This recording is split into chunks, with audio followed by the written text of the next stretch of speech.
ജീവവൃക്ഷം ചാനലിലേക്ക് എല്ലാവർക്കും ഹാർദമായ സ്വാഗതം. ദൈവത്തിൻ്റെ പ്രിയപ്പെട്ടവരെ, നിങ്ങളെയും എന്നെയും പിതാവും പുത്രനും പരിശുദ്ധാത്മാവും നമ്മളെല്ലാവരെയും സമർത്ഥമായി അനുഗ്രഹിക്കട്ടെ. ദൈവത്തിൻ്റെ കൃപ കൊണ്ട് നിറയട്ടെ. പ്രിയപ്പെട്ടവരെ, ഇന്ന് ദൈവത്തിൻ്റെ അത്ഭുത ജീവവൃക്ഷം എന്ന ഒരു മഹാ അത്ഭുതത്തിലേക്ക് ജീവമന്ന അതിനെക്കുറിച്ചാണ് നിങ്ങൾ സംസാരിക്കുക. എല്ലാവരും ശ്രദ്ധാപൂർവ്വം കേൾക്കുകയും പ്രാർത്ഥിക്കുകയും ജീവവൃക്ഷത്തിൽ പിടിക്കുകയും ചെയ്താൽ നിങ്ങളുടെ ജീവിതത്തിൽ വലിയ അത്ഭുതങ്ങളുടെ ജീവവൃക്ഷം നിങ്ങൾക്ക് കാണുവാനായിട്ട് കഴിയും. നിഗൂഢ മഞ്ഞയെക്കുറിച്ചാണ് ഞാൻ സംസാരിക്കാൻ നിങ്ങളോട് ഞാൻ പറഞ്ഞു. ഇസ്രായേൽക്കാരെ മരുഭൂമിയിൽ വന്ന് 40 വർഷം തമ്പടിച്ച് കൂടാരത്തിൽ കഴിയുകയാണ്. സ്വർഗത്തിൽ നിന്ന് മന്ന പൊഴിച്ച് അവരെ ഭക്ഷിച്ചുകൊണ്ടിരിക്കുകയാണ്. ആ ജീവമന്ന 40 വർഷത്തോടെ അവർ ഭക്ഷിച്ചിട്ടും അവർക്ക് രക്ഷപ്പെടാൻ കഴിഞ്ഞില്ല. കാരണം എന്താണെന്നറിയാമോ? അവർ ആ ജീവമന്ന ഭക്ഷിച്ചുകൊണ്ട് തന്നെ പാപം ചെയ്താണ് ജീവിച്ചിരുന്നത്. ദൈവകൽപ്പന ലംഘിച്ചും വാഗ്ദാനങ്ങൾ ലംഘിച്ചും പലതരത്തിലുള്ള കൽപ്പനകളുടെ ലംഘനത്തിലൂടെ അവർ മുന്നോട്ട് പോയത്. പക്ഷെ അതുകൊണ്ട് അവർക്ക് ജീവവൃക്ഷത്തെ പിടിക്കാൻ കഴിഞ്ഞില്ല. അവർക്ക് ജീവവൃക്ഷത്തെ പിടിക്കണമെങ്കിൽ അതിൻ്റെ നിഗൂഢ രഹസ്യം ജോഷുവ തന്നെ അവരോട് പറഞ്ഞു. ആ വചനങ്ങൾ ഇവിടെ കർത്താവ് പറഞ്ഞിട്ടുണ്ട്. അത് വെളിപാട് പുസ്തകത്തിൽ വെളിപ്പെടുത്തി കൊടുക്കുന്നു കർത്താവ്. ആത്മാവ് സഭകളോട് അരുളി ചെയ്യുന്നത് ചെവിയുള്ളവൻ കേൾക്കട്ടെ. ആ ഇസ്രായേൽ ജനത്തോട്, ഏകദേശം 25 ലക്ഷത്തോളം ജനങ്ങൾ കിടക്കുന്ന ജനത്തോട് ജോഷുവ പറയുകയാണ്, ആത്മാവ് സഭകളോട് അരുളി ചെയ്യുന്നത് ചെവിയുള്ളവൻ കേൾക്കട്ടെ. വിജയം വരിക്കുന്നവന് ദൈവത്തിൻ്റെ പർദീസ. നിങ്ങൾ പർദീസയിലേക്കാണ് പോകുന്നത്, കനാൻ ദേശത്തേക്കാണ് പോകുന്നത്. അവിടെ പോയാൽ നിങ്ങൾക്ക് രക്ഷയുണ്ട്, നിങ്ങൾക്ക് എല്ലാ അനുഗ്രഹങ്ങളും ഉപയോഗിക്കുമെന്ന് പറഞ്ഞിട്ടും അവർക്കത് ഒന്നും മനസ്സിലായില്ല. വിജയം വരിക്കുന്നവന് ദൈവത്തിൻ്റെ പർദീസയുടെ ജീവവൃക്ഷത്തിൽ നിന്ന് ഞാൻ ഭക്ഷിക്കാൻ കൊടുക്കും. ഇന്ന് അനേകർ ജീവവൃക്ഷത്തിൽ നിന്ന് ഭക്ഷിക്കുന്നുണ്ട്, ദൈവത്തിൻ്റെ നിഗൂഢ മന്ന ഭക്ഷിക്കുന്നുണ്ട്. പക്ഷേ അവർക്ക് പർദീസയിലേക്ക് കടക്കാനായിട്ട് പറ്റുന്നില്ല. പലപ്പോഴും അത് ഭക്ഷിച്ചുകൊണ്ട് തന്നെ അവർ പാപത്തിലാണ് ജീവിക്കുന്നത്. Hallelujah, hallelujah. കുമ്പസാരിക്കുന്നൊക്കെ ഉണ്ടായില്ലെന്ന് ഞാൻ പറയുന്നില്ല. പക്ഷേ നിങ്ങളിതിനെ തിരിച്ചറിയണം. പറയും 119 സങ്കീർത്തനം 1 മുതൽ 80 വരെയുള്ള തിരുവചനങ്ങൾ വായിച്ച് നിങ്ങളുടെ പാപങ്ങളെക്കുറിച്ച് നിങ്ങൾ മനസ്സിലാക്കി നിങ്ങൾ ഏറ്റുപറഞ്ഞ് അനുദപിച്ച് പാപം ഏറ്റുപറഞ്ഞു കഴിഞ്ഞാൽ നിങ്ങൾക്ക് ദൈവത്തിൻ്റെ ദൂതന്മാർ നിങ്ങളുടെ കൂടെ ഉണ്ടാവും. Hallelujah, hallelujah. ഒരിക്കൽ കൂടിയാണ് വചനം പറയുകയാണ്. വെളിപാട് 2:7 ആത്മാവ് സഭകളോട് അരുളി ചെയ്യുന്നത് ചെവിയുള്ളവൻ കേൾക്കട്ടെ. വിജയം വരിക്കുന്നവന് ദൈവത്തിൻ്റെ പർദീസയിലുള്ള ജീവവൃക്ഷത്തിൽ നിന്ന് ഭക്ഷിക്കാൻ കൊടുക്കും. ജീവവൃക്ഷത്തിൽ ഭക്ഷിക്കാൻ കൊടുക്കുമെന്ന് വെളിപാട് കിട്ടിയ വചനമാണ്. Hallelujah, hallelujah. അത് നേരത്തെയും ജോഷുവയും ഈ വചനങ്ങൾ അവരോട്, ഈ വാഗ്ദാനങ്ങൾ അവരോട് പറഞ്ഞിട്ടുള്ളതാണ്. പക്ഷേ അവർക്ക് മനസ്സിലാക്കാൻ കഴിഞ്ഞില്ല. അവർ 40 വർഷം അവരുടെ അടിമത്തിൽ കഴിയുക തന്നെ ചെയ്തു. ഇപ്പോഴും നമ്മൾ അടിമത്തിൽ കഴിക്കുന്നതിന് കാരണം ഇതാണ്. നമ്മൾ ആ ജീവമന്ന വേണ്ടത്ര ഭക്തിയോടെ ഭക്ഷിക്കാത്തത് കൊണ്ടാണ്. ഹല്ലേലൂയ. വീണ്ടും വെളിപാട് 2:17 കർത്താവ് പറയുകയാണ്, ആത്മാവ് സഭകളോട് പറയുന്നത് ചെവിയുള്ളവൻ കേൾക്കട്ടെ. വിജയം വരിക്കുന്നവന് ഞാൻ നിഗൂഢമന്ന നൽകും. നിഗൂഢമന്ന അതെന്ത് മന്നയാണ്? ആദ്യം കൊടുത്ത നിഗൂഢമന്നയല്ലേ? നിഗൂഢമന്ന എന്ന് പറഞ്ഞാൽ അത് ദൈവത്തിൻ്റെ വലിയ വെളിപ്പെടുത്തൽ, ദൈവത്തിൻ്റെ വലിയ അഭിഷേകം, ദൈവത്തിൻ്റെ വലിയ കൃപ ഓരോ വിശുദ്ധ കുർബാനയിലൂടെ നമുക്ക് ലഭിക്കുന്നുണ്ട്. ഒത്തിരി അതിനുവേണ്ടിയാണ് കർത്താവ് തന്നെ കാൽവരി കുന്നിൽ മരിച്ച് പെസഹയുടെ ദിവസം അപ്പത്തെ വിശുദ്ധ കുർബാനയെ സ്ഥാപിച്ച് ബീജനെയും സ്ഥാപിച്ച് നമുക്ക് ഓരോർക്കും നൽകിയത്. അടയാളങ്ങൾ നൽകി ദൈവത്തിൻ്റെ അത്ഭുത ജീവമന്ന ഭക്ഷിക്കാനായിട്ട് നമ്മൾ ഓരോരുത്തരും ഒരുങ്ങണം. ഏറ്റവും വിശുദ്ധിയോടുകൂടെ പാപങ്ങൾ ഏറ്റുപറഞ്ഞ് അനുദമിച്ച് കർത്താവിന് മുൻപിൽ വിശുദ്ധരായി തീരണം. Hallelujah, hallelujah. ഒരിക്കൽ കൂടി എന്ന വചനം പറയുകയാണ്, ആത്മാവ് സഭകളോട് പറയുന്നത് ചെവിയുള്ളവൻ കേൾക്കട്ടെ. ചെവിയുള്ളവെന്ന് പറഞ്ഞാൽ ചെവി തുറക്കപ്പെട്ടവനാണ് ഉദ്ദേശിക്കുന്നത് കർത്താവ്. ചെവി തുറക്കപ്പെട്ടവന്, ആത്മാവിൻ്റെ ചെവികൾ തുറക്കപ്പെടണം. കേൾക്കട്ടെ. വിജയം വരിക്കുന്നതിന് ഞാൻ നിഗൂഢമന്ന കൊടുക്കുമെന്നാണ് പറയുന്നത്. നിഗൂഢമന്ന നൽകും. അവന് ഞാൻ ഒരു വെള്ളക്കല്ലും കൊടുക്കും. അവനൊരു വെള്ളക്കല്ല് തരുമെന്നാണ് പറയുന്നത്. വെള്ളക്കല്ലും കൊടുക്കും. അതിൽ ഒരു പുതിയ നാമം കുത്തിയിരിക്കും. ഒരു പുതിയ നാമം കുത്തിയിരിക്കും. ഈ വെള്ളക്കല്ല് കൊടുക്കും. അതിലൊരു പുതിയ നാമം എഴുതിയിരിക്കും. വെറുതെ അല്ല വെള്ളക്കല്ല് കൊടുക്കുന്നത് എന്ന് പറഞ്ഞാൽ നമുക്ക് ആ വിശുദ്ധി തരുമെന്നാണ് കർത്താവ് പറഞ്ഞിരിക്കുന്നത്. കൊടുക്കും. അതിൽ പുതിയ നാമം കുത്തിയിരിക്കും. അതെന്തെന്ന് സ്വീകരിക്കുന്നതിനൊഴികെ മറ്റാരും അറിയില്ല. സ്വീകരിക്കുന്നതിന് മാത്രമേ അതറിയാൻ പറ്റുകയുള്ളൂ. പ്രിയപ്പെട്ടവരെ, ഞാൻ ഇങ്ങനെ നിഗൂഢ മന്ന ഭക്ഷിക്കുന്ന ഒരു സഹോദരനെ കഴിഞ്ഞ ദിവസം, കുറച്ച് ദിവസങ്ങൾക്ക് മുമ്പ് ഓസ്ട്രേലിയയിൽ എന്നെ വിളിച്ചു. നിങ്ങൾക്ക് അറിയാതെ അദ്ദേഹം ഉണ്ടായിരുന്നതാണ്. ഓസ്ട്രേലിയയിലെ ബ്രിസ്ബെയിനിലെ സൺഷൈൻ കോസ്റ്റ് എന്ന സ്ഥലത്തുള്ള ഒരു മകൻ വിളിച്ചു. ഇവിടെ ഭയങ്കര പ്രതിഷ്ഠാപം ഉണ്ടാകാൻ പോകുന്നത്. അതിഭയങ്കരമായ പ്രതിഷ്ഠാവും, വീടുകളെല്ലാം തകരും, വെള്ളം പൊന്തും, വലിയ പ്രതിഷേധം ഉണ്ടാകുന്നത് അനേകം കുടുംബങ്ങൾ തകരുമെന്നെല്ലാം പറഞ്ഞ് അവിടുത്തെ വാർത്താ മാധ്യമങ്ങളുടെ എല്ലാം വന്നു. അപ്പോൾ അവർക്കറിയാം ഓസ്ട്രേലിയ ഒരു കാര്യം പറഞ്ഞാൽ സംഭവിക്കുകയും ചെയ്യും. ആ അത്ര കൃത്യമായിട്ട് അവരുടെ പ്രവചനങ്ങളൊക്കെ അങ്ങനെ പറഞ്ഞു. അത് കഴിഞ്ഞ് അപ്പോൾ ഞാനിത് കർത്താവിൻ്റെ ജീവമനയിൽ സമർപ്പിച്ചു, പ്രാർത്ഥിച്ചു. എന്ന് പറഞ്ഞാൽ ബലി അർപ്പിച്ചു. ഭക്തിയോടുകൂടി ഒരു വൈദികൻ്റെ അടുത്ത് ദിവ്യബലി അർപ്പിച്ചു, പ്രാർത്ഥിച്ചു. ആ കുർബാനയോട് ദൈവം സംസാരിച്ചു. കർത്താവ് ഇങ്ങനെ കരം കാണിച്ചു തന്നു, ഉണ്ടാവില്ല എന്നുള്ള സംസാരിക്കുന്നതിന് പകരം കർത്താവ് ഇങ്ങനെ ഒരിക്കലും ഉണ്ടാവില്ല എന്നുള്ള എന്നോട് ഇങ്ങനെ പറഞ്ഞു. അപ്പോൾ ഞാനത് ആ വൈദികനോട് തന്നെ തിരിച്ചു പറഞ്ഞു. ആ കുർബാനയുടെ സമയത്ത് ഇങ്ങനെ കർത്താവ് ഇങ്ങനെ കരം കാണിക്കുന്നതിനായിട്ട് കണ്ടു, ആ പ്രതിഷേധം ഉണ്ടാവില്ല എന്ന് പറഞ്ഞു. ഞാൻ അച്ഛനോട് പറഞ്ഞായിരുന്നു. അതിനുശേഷം ബ്രിസ്ബെയിനിലുണ്ടാകുമെന്ന് വാർത്താ ചാനലിലൂടെ വന്നു. അവിടുന്ന് മാറി ബ്രിസ്ബെയിനിലേക്കാണ് മാറിയത്. വീണ്ടും ഞാൻ അതും ബലിയിൽ സമർപ്പിച്ച് പ്രാർത്ഥിച്ചു. അവിടെയും ഉണ്ടാവില്ല എന്ന് പറഞ്ഞു. ഞാനതും ഈ സഹോദരനോട് വിളിച്ചു പറഞ്ഞു, മകനോട് ഞാൻ വിളിച്ചു പറഞ്ഞു. ആ പ്രതിഷേധം പറഞ്ഞ ദിവസം ഉണ്ടായി. അത് ഗോഡ് കോസ്റ്റ് എന്ന സ്ഥലത്താണ് ഉണ്ടായത്. അവിടെ തീവ്രമായിട്ടുണ്ടായില്ല. അതിന് ശക്തി കുറഞ്ഞ് അവിടെ അടിച്ചു. ഒരുപാട് വീടുകൾ നഷ്ടപ്പെട്ടു, ഒരുപാട് സാധനങ്ങൾ എല്ലാം നഷ്ടപ്പെടുന്നതായിട്ട് നിങ്ങൾ വാർത്തയിലൊക്കെ അറിഞ്ഞിട്ടുണ്ടാവും. അടുത്ത ഏകദേശം 2-3 മാസം മുമ്പാണ് സംഭവിച്ചത്.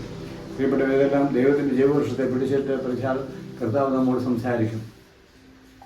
അതാണ് ഞാൻ നിങ്ങളോട് ഇപ്പോൾ പങ്കുവച്ചത്. ഉൽപ്പത്തി 2:9 എല്ലാ വൃക്ഷങ്ങളും നന്മതിന്മയുടെ വൃക്ഷവും ജീവൻ്റെ വൃക്ഷവും തോട്ടത്തിൽ നടുവിൽ അവിടുന്ന് വളർത്തി. എല്ലാ വൃക്ഷങ്ങളും, അതായത് ലോകത്തിലെ എല്ലാ വൃക്ഷങ്ങളും പറുദീസായി വളർത്തി. നന്മതിന്മയുടെ വൃക്ഷവും ജീവൻ്റെ വൃക്ഷവും വളർത്തി. മനുഷ്യരെ ഈ നന്മതിന്മയുടെ വൃക്ഷത്തിൽ നിന്ന് പറിച്ചു തിന്നുകൊണ്ട് ഈ മന്ന ഭക്ഷിക്കുകയും ചെയ്തുകൊണ്ട് തന്നെ ദൈവം ഈ ജീവൻ്റെ മന്ന ഭക്ഷിക്കരുതെന്നും നിഗൂഢമന്ന ഭക്ഷിക്കരുതെന്ന് മനസ്സിലാക്കിയിട്ട് ഉൽപ്പത്തി 3:12 പറഞ്ഞിരിക്കുന്നത്. ഇനി അവൻ കൈനീട്ടി ജീവൻ്റെ വൃക്ഷത്തിൽ നിന്ന് പറിച്ചു നിന്ന് അമർത്യനാകാൻ ഇടയാകരുത്. അതിന് അവരെ ഏതിൽ നിന്ന് പുറത്താക്കി ജീവൻ്റെ വൃക്ഷത്തിലേക്ക് വഴി കാക്കാൻ കെരൂബുകളെ കാവൽ നിർത്തി. ഒരു തീ ജ്വലിക്കുന്നതുമായ ഒരു ബാളം സ്ഥാപിച്ചു. ഇത്ര മനോഹരമായിട്ടാണ് കർത്താവ് ചെയ്യുന്നത്. ഈ പാപം ചെയ്തൊരു മനുഷ്യൻ നിഗൂഢമന്ന ഭക്ഷിക്കരുതെന്ന് കണക്കാക്കി ദൈവം അവിടെ എന്തായത് ഉൽപ്പത്തി 3:12 പറഞ്ഞിരിക്കുകയാണ്. ഇനി അവൻ കൈനീട്ടി ജീവൻ്റെ വൃക്ഷത്തിൽ നിന്ന് പറിച്ചു നിന്ന് അമർത്യനാകാൻ ഇടയാകരുത്. അതിന് അവരെ അതുകൊണ്ട് ഏതിൽ നിന്ന് പുറത്താക്കിയത്, പ്രതീസായിൽ നിന്ന് പുറത്താക്കി അവരെ ലോകത്തിലേക്ക് അധ്വാനിക്കാൻ കഷ്ടപ്പെടാനും ആയിട്ട് മനുഷ്യകുലത്തെ മുഴുവൻ ദൈവം വിട്ടയച്ചത്. അതുകൊണ്ടാണ് ബൈബിൾ അത് പറഞ്ഞിട്ടുണ്ട്. ജീവൻ്റെ വൃക്ഷത്തിലേക്ക് വഴി കാക്കാൻ, ജീവൻ്റെ വൃക്ഷത്തിലേക്ക് ആരും കടക്കരുത്, ജീവൻ്റെ വൃക്ഷത്തെ പിടിക്കരുത്. കെരൂബുകളെ കാവൽ നിർത്തി, മാലാഖമാരെ ദൂതന്മാരെ കാവൽ നിർത്തി. കറങ്ങുന്നത് മാത്രമല്ല തീ ജ്വലിക്കുന്നതുമായൊരു വാളും അവൻ സ്ഥാപിച്ചു. പ്രിയപ്പെട്ടവരെ, ഈ വചനം വായിക്കുമ്പോൾ നമ്മളിതെല്ലാം തിരിച്ചറിയേണ്ട ഒരു വലിയ കാര്യമാണ്. നിങ്ങൾ അത് ശ്രദ്ധിക്കണം. ജീവൻ്റെ ഗൂഢമന്ന ഭക്ഷിക്കുമ്പോൾ അതീവ വിശുദ്ധിയോടുകൂടി ആയിരിക്കണമെന്നുകൂടി ഈ വചനം നമ്മെ ഓർപ്പിക്കുകയാണ്. പ്രിയപ്പെട്ടവരെ, അപ്പസ്തോലന്മാരെ പിടിച്ച് കാരാഗൃഹത്തിലടച്ചു. എന്തിനാ കാരാഗൃഹത്തിലടച്ച്? അവർ സുവിശേഷം പ്രസംഗിച്ചു, ജീവൻ്റെ വചനം പ്രസംഗിച്ചതിൻ്റെ പേരില്ല. അപ്പസ്തോലൻ 5:19 പറയുന്നത്, രാത്രി കർത്താവിൻ്റെ ദൂതൻ കാരാഗൃഹ വാതിൽ തുറന്ന് അവരെ പുറത്തു കൊണ്ടുവന്നു. യഥാർത്ഥത്തിൽ ആത്മാർത്ഥമായി സുവിശേഷം പ്രസംഗിച്ച അപ്പസ്തോലന്മാരെ പിടിച്ച് കാരാഗൃഹത്തിലിട്ടു. 5:20 പറയുന്നു, അപ്പസ്തോലൻ 5:20 പറയുന്നു, നിങ്ങൾ ദേവാലയത്തിൽ ചെന്ന എല്ലാ ജനങ്ങളോടും നവജീവൻ്റെ വചനം പ്രസംഗിക്കുവിൻ. ദേവാലയത്തിൽ ചെന്ന് എല്ലാ ജനങ്ങളോടും നവജീവൻ്റെ ഈ വചനം പ്രസംഗിക്കും എന്ന് പറഞ്ഞാൽ ജീവവൃക്ഷത്തിൻ്റെ ഈ വചനം പ്രസംഗിക്കാനാണ് പറയുന്നത് കർത്താവ്. ജീവവൃക്ഷത്തെ എങ്ങനെ പിടിക്കാമെന്നും എങ്ങനെ നിഗൂഢമന ഭക്ഷിക്കാമെന്നും ഉള്ള കാര്യങ്ങൾ നിങ്ങൾ പഠിപ്പിക്കുവിൻ. ഹല്ലേലൂയ. പൗലോസിനെയും ശീലാസിനെയും ജയിലിലടച്ച് അപ്പസ്തോല പ്രവർത്തനങ്ങളുടെ 16:27 പറയുന്നുണ്ട്. അർദ്ധരാത്രിയിൽ ഇവർ ദൈവത്തെ സ്തുതിച്ച് പാടി ആരാധിച്ചു. പെട്ടെന്നൊരു ഭൂകമ്പമുണ്ടായി. കാരാഗൃഹത്തിൻ്റെ അടിത്തറ കുലുങ്ങി എല്ലാ വാതിലുകളും തുറക്കപ്പെട്ടു. പൗലോസിനെയും ശീലാസിനെയും കാരാഗൃഹത്തിലടച്ച് അപ്പസ്തോല പ്രവർത്തനങ്ങൾ എഴുതി വെച്ചിട്ടുണ്ട്. പക്ഷെ അവർ രാത്രി സമയത്ത് കർത്താവിനെ പാടി സ്തുതിച്ച് ആരാധിച്ചു. അപ്പോൾ എന്താ സംഭവിച്ചത്? ഇതാണ് നിഗൂഢമന എന്ന് പറയുന്നത്. ആ ഒരു ദൈവത്തെ പാടി സ്തുതിച്ച് ആരാധിച്ചപ്പോൾ ഭൂകമ്പമുണ്ടായി, ഭയങ്കരമായ ഭൂകമ്പമുണ്ടായി. കാരാഗൃഹത്തിൻ്റെ അടിത്തറ കുലുങ്ങി എല്ലാ വാതിലുകളും തുറക്കപ്പെട്ടു. ഹല്ലേലൂയ. ദൈവമേ ആരാധന. ആരാധന കർത്താവേ. ഹല്ലേലൂയ ഹല്ലേലൂയ ഹല്ലേലൂയ ദൈവമേ ആരാധന ആരാധന കർത്താവേ. നന്ദി പിതാവേ നന്ദി. ഹല്ലേലൂയ ഹല്ലേലൂയ ദൈവമേ ആരാധന ആരാധന കർത്താവേ. ഈ ജീവവൃക്ഷത്തിൻ്റെ വചന ശുശ്രൂഷ കേൾക്കുന്ന എല്ലാവരും അനുഗ്രഹിക്കട്ടെ. എല്ലാവരും ജീവവൃക്ഷത്തെ പിടിക്കുവാൻ നിഗൂഢമന്ന ഭക്ഷിക്കുവാനായിട്ട് അവരെല്ലാം അനുഗ്രഹിക്കണമേ.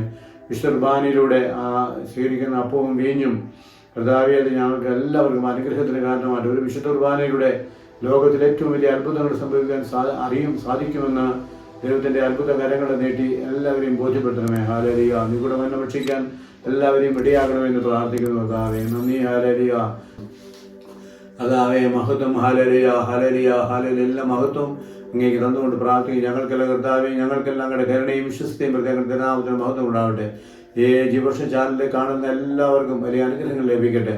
Hallelujah hallelujah. ഒരു ഭാര്യയും ഭർത്താവിനെയും അനേക വർഷങ്ങളായി ദാമ്പത്യ ബന്ധത്തിൽ ഏർപ്പെടാതെ അത് വലിയ പാപമാണെന്ന് കരുതി ജീവിക്കുന്ന ഒരു സഹോദരിയെയും കർത്താവ് സമൃദ്ധമായി അനുഗ്രഹിക്കുകയാണ്. അവരുടെ പ്രശ്നങ്ങളിൽ ദൈവം ഇടപെടുന്നു. അവർക്ക് ജീവവൃക്ഷത്തെ പിടിക്കാനായിട്ട് ഈ ചാനൽ കാണുവാനായിട്ട് ദൈവം ആഗ്രഹിക്കുന്നു. Hallelujah hallelujah hallelujah hallelujah. ഒരു സഹോദരിക്ക് വിദേശത്ത് പോകാനായിട്ട് കർത്താവ് വലിയ കൃപ കൊടുക്കുകയാണ്. ഹല്ലേലൂയ. തടസ്സങ്ങൾ നീക്കുകയാണ്. ജീവവൃക്ഷത്തെ പിടിക്കാനായിട്ട് കർത്താവ് ആഹ്വാനം ചെയ്യുന്നു. ഹല്ലേലൂയ ഹല്ലേലൂയ ഹല്ലേലൂയ ദൈവമേ ആരാധന ആരാധന കർത്താവേ നന്ദി. Hallelujah hallelujah hallelujah.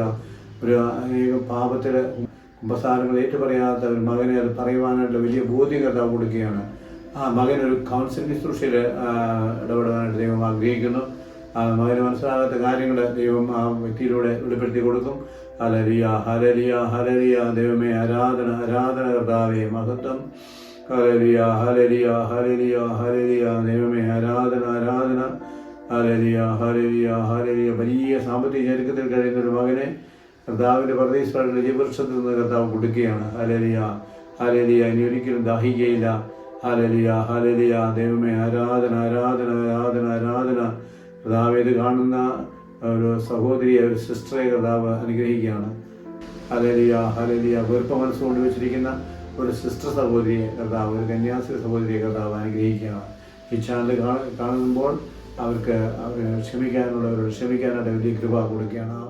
ഹല്ലേലൂയ. ഒരു ഉണ്ടായിട്ട് കുറച്ച് നാളുകളായ ഒരു കുട്ടിയുടെ വലിയ പ്രശ്നങ്ങൾ കർത്താവ് സുഖപ്പെടുത്തുകയാണ്. ആരാധന ആരാധന കർത്താവേ മഹത്വ കർത്താവേ ഞങ്ങൾക്കെല്ലാം കർത്താവേ ഞങ്ങൾക്കെല്ലാം ഞങ്ങളുടെ കരുണയും വിശ്വസ്തയും കർത്താവത്തിന് മൊത്തം ഉണ്ടാവട്ടെ. ഹല്ലേലൂയ ഹല്ലേലൂയ ഹല്ലേലൂയ ദൈവമേ ആരാധന ആരാധന ആരാധന. അനേകരുടെ വിവാഹ തടസ്സങ്ങൾ ഈ ചാനൽ കണ്ട് പ്രാർത്ഥിക്കുന്ന അനേകരുടെ വിവാഹ ജീവിതങ്ങളെ കർത്താവ് അനുഗ്രഹിക്കുകയാണ്. Hallelujah hallelujah hallelujah. ജോലിയില്ലാതൊരു മകനെ ഈ ചാനൽ കൊണ്ട് പ്രാർത്ഥിക്കുവാൻ ആരംഭിച്ചാൽ കർത്താവിനെ അനുഗ്രഹിക്കാൻ പോവുകയാണ്. ഹല്ലേലൂയ ഹല്ലേലൂയ ദൈവമേ ആരാധന ആരാധന ആരാധന കർത്താവേ നന്ദി. ഹല്ലേലൂയ ഹല്ലേലൂയ ഹല്ലേലൂയ ഹല്ലേലൂയ ദൈവമേ ആരാധന ആരാധന ആരാധന ആരാധന കർത്താവേ നന്ദി. ഹല്ലേലൂയ ഹല്ലേലൂയ ഹല്ലേലൂയ ദൈവമേ നന്ദി. സ്തുതി കർത്താവേ മഹത്വം കർത്താവേ ഞങ്ങൾക്കുള്ള കർത്താവേ ഞങ്ങൾക്ക് ഞങ്ങൾക്ക് എൻ്റെ വിശുദ്ധ മഹത്വം ഉണ്ടാവട്ടെ. Hallelujah hallelujah hallelujah. സ്വർഗസ്നായ ഞങ്ങളുടെ പിതാവേ ഞങ്ങളുടെ നാമം പൂജിതമാകണമേ. ഞങ്ങളുടെ രാജ്യം വരണമേ. ഞങ്ങളുടെ തിരുവനന്തപുരത്തെ പോലെ ഭൂമിയിലുമാകണമേ. അന്ന് വേണ്ട ആഹാരം നീ ഞങ്ങൾക്ക് തരണമേ. ഞങ്ങളോട് തെറ്റ് ചെയ്യുന്നവരോട് ഞങ്ങൾ ക്ഷമിച്ചിരിക്കുന്ന പോലെ ഞങ്ങളുടെ തെറ്റുകൾ ഞങ്ങളോട് ക്ഷമിക്കണമേ. ഞങ്ങളെ പ്രലോഭനത്തിൽ ഉൾപ്പെടുത്തരുത്. തിന്മയിൽ ഞങ്ങളെ രക്ഷിക്കണമേ. ദൈവകൃപ നിറഞ്ഞ മറിയമേ സ്തുതി. കർത്താവ് അങ്ങയോടുകൂടെ സ്കൂളിൽ അങ്ങ് അനുഗ്രഹിക്കപ്പെടാവുന്നു. അങ്ങയുടെ ഉദരത്തിൻ ഫലമായി ഈശോ അനുഗ്രഹിക്കപ്പെടാവുന്നു. പരിശുദ്ധ മറിയമേ ദൈവത്തിന്റെ മാതാവേ ഭാവിയായ ഞങ്ങൾക്ക് വേണ്ടി എപ്പോഴും ഞങ്ങളുടെ മനസ്സമയത്തും ദൈവത്തോട് പ്രാർത്ഥിക്കണമേ. Hallelujah hallelujah hallelujah. അനേകരെ പരിശുദ്ധ അമ്മാവിൻ്റെ വലിയ കൃപ കൊണ്ട് നിറയ്ക്കുകയാണ്. പ്രാർത്ഥിക്കാനുള്ള അനുഗ്രഹം കർത്താവ് തരികയാണ്. തടസ്സങ്ങൾ മാറ്റുകയാണ്. അനേകരുടെ പാപങ്ങൾ വെളിപ്പെടുത്തിയാണ് കർത്താവ്. ഹല്ലേലൂയ ഹല്ലേലൂയ ദൈവമേ ആരാധന ആരാധന ആരാധന ആരാധന കർത്താവേ നന്ദി.